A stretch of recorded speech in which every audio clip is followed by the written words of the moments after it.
আলহামদুলিল্লাহ, প্রবাসী ভাইয়ের জিনিস যখন হাতে পাইলাম তখন মনে আর এতটাই কষ্ট লেগেছিল, বাট অঝরে চোখের পানি চোখ থেকে গড়িয়ে পড়ছিল, কারণ ভাই কোন দেশে থাকে আর তার জিনিস আমাদের হাতে, এটাই ভেবে মনকে আসলে শান্ত রাখতে পারতেছিলাম না। যখন চলে আসলাম আসলে আমাদের ডাকা হয়েছিল কুরিয়ান সার্ভিস থেকে যে আপনাদের মাল এসেছে, আপনারা মালটা বুঝে নিতে পারেন। তখনই আসলে রওনা দিলাম, যেহেতু আসলে এখানে মাল রাখাটাও ঠিক হবে না, অনেক দিন এমনিতেই আসতে লেগে গেছে।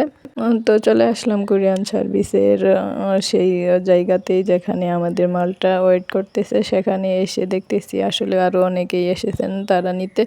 আর যখন সব কিছু বলে তারপরে ভাইয়ের নাম, তারপরে যেভাবে যতটুকু আমাদের মাল এসেছে ততটুকু বলার পরে যখন আমাদেরকে বুঝিয়ে দিয়েছিল, তখন আমার আসলে ভাইয়ের হাতের জিনিসটা দেখে অনেকটা কষ্ট লেগেছিল, কারণ আমার ভাই কোন দেশে পড়ে আছে আর তার জিনিস আমাদের হাতে পৌঁছে গেল, এটা ভেবেই চোখ থেকে অনেকটা পানি ঝরছিল। আর তখনই নিয়ে যখন চললাম বাড়ির উদ্দেশ্যে রওনা দিলাম, তখন দেখতে পারতেছেন আমি কিন্তু এখন গাড়িতে উঠিয়ে সব কিছু তারপরে গাড়ি থেকে দিয়ে চলে যাচ্ছি বাড়িতে নেওয়ার জন্যই। কিছুক্ষণ অটো দিয়ে এসে তারপরে সিএনজি দিয়ে নিতে হবে, আর ভাই মালগুলা উঠিয়ে দিয়েছে। আর তখনই আসলে মনের মধ্যে অনেক কিছু পড়ছে যে প্রত্যেকটা প্রবাসী তাদের পরিবারের জন্য নিজে একা খেটে যায়, নিঃস্বার্থভাবে রেমিটেন্স যোদ্ধা হিসেবে তারা আসলে পরিবারের জন্য এতটাই ব্যস্ত হয়ে পড়ে। আর তারা বছরের পর বছর অনেক দিন একা জীবনযাপন করে তাদের প্রিয়জনের আসলে মুখে হাসি ফোটানোর জন্যই।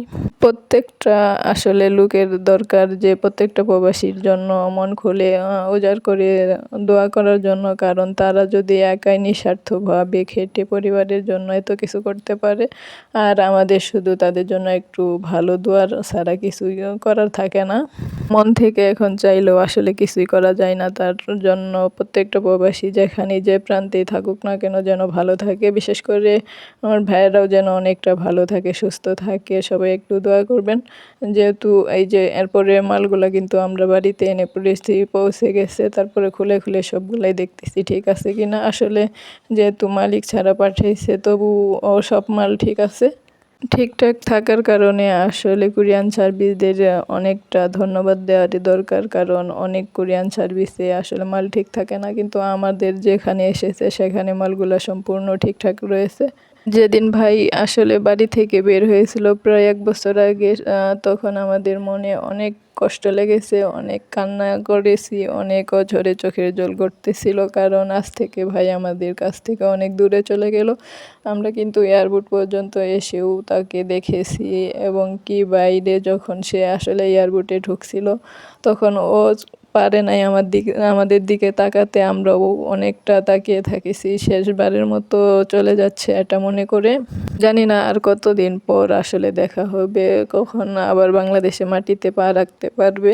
সবাই দোয়া করবেন সুস্থ যেন থাকে সব সময়। সবার কাছে একটাই চাওয়া, ভাইয়ের জন্য দোয়া করবেন যেন ভাই সবসময় সুস্থ এবং কি ভালো থাকতে পারে, যেখানে যে প্রান্তে থাকুক না কেন। এই যে চলে গেল দেখতে পারতেছেন, যেটা যাচ্ছে সাদা শার্ট আসলে সেটাই আমার ভাই।